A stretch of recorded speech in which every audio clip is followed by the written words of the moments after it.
You, John Fitzgerald Kennedy, do solemnly swear. I, John Fitzgerald Kennedy, do solemnly swear. That you will faithfully execute the office of President of the United States. That I will faithfully execute the office of President of the United States. And will, to the best of your ability. And will, to the best of my ability. Preserve, protect, and defend the Constitution of the United States. Preserve, protect, and defend the Constitution of the United States. So help you God. So help me God.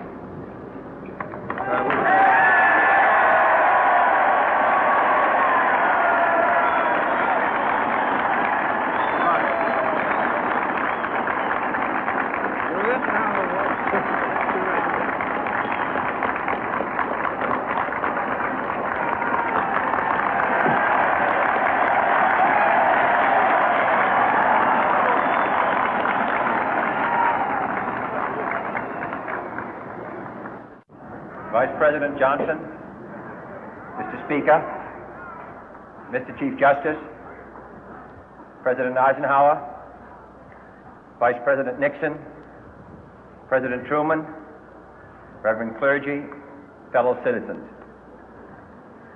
We observe today not a victory of party, but a celebration of freedom, symbolizing an end as well as a beginning, signifying renewal as well as change. For I have sworn before you and Almighty God the same solemn oath our forebears prescribed nearly a century and 3/4 ago. The world is very different now, for man holds in his mortal hands the power to abolish all forms of human poverty and all forms of human life. And yet the same revolutionary beliefs for which our forebears fought are still at issue around the globe. The belief that the rights of man come not from the generosity of the state, but from the hand of God. We dare not forget today that we are the heirs of that first revolution. Let the word go forth from this time and place to friend and foe alike that the torch has been passed to a new generation of Americans born in this century, tempered by war, disciplined by a hard and bitter peace, proud of our ancient heritage, and unwilling to witness or permit the slow undoing of those human rights to which this nation has always been committed and to which we are committed today at home and around the world.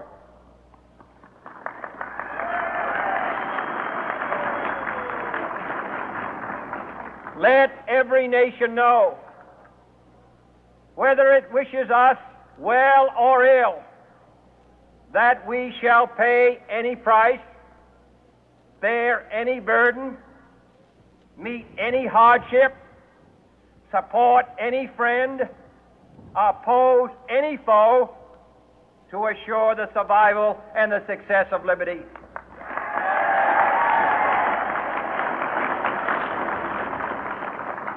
This much we pledge and more. To those old allies whose cultural and spiritual origins we share, we pledge the loyalty of faithful friends. United, there is little we cannot do in a host of cooperative ventures. Divided, there is little we can do, for we dare not meet a powerful challenge at odds and split asunder.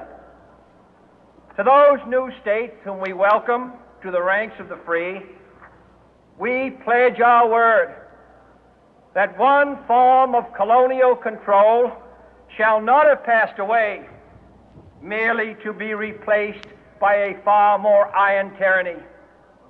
We shall not always expect to find them supporting our view, but we shall always hope to find them strongly supporting their own freedom, and to remember that in the past, those who foolishly sought power by riding the back of the tiger ended up inside.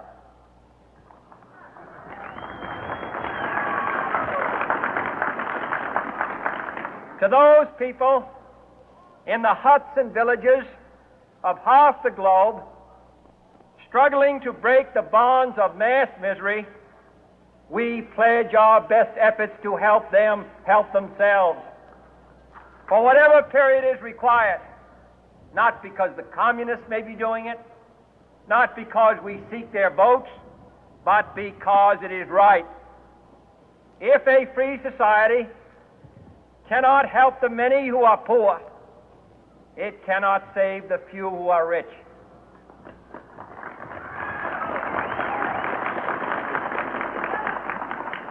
To our sister republics south of our border, we offer a special pledge to convert our good words into good deeds, in a new alliance for progress, to assist free men and free governments in casting off the chains of poverty.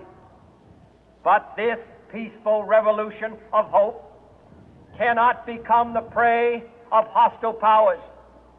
Let all our neighbors know that we shall join with them to oppose aggression or subversion anywhere in the Americas. And let every other power know that this hemisphere intends to remain the master of its own house.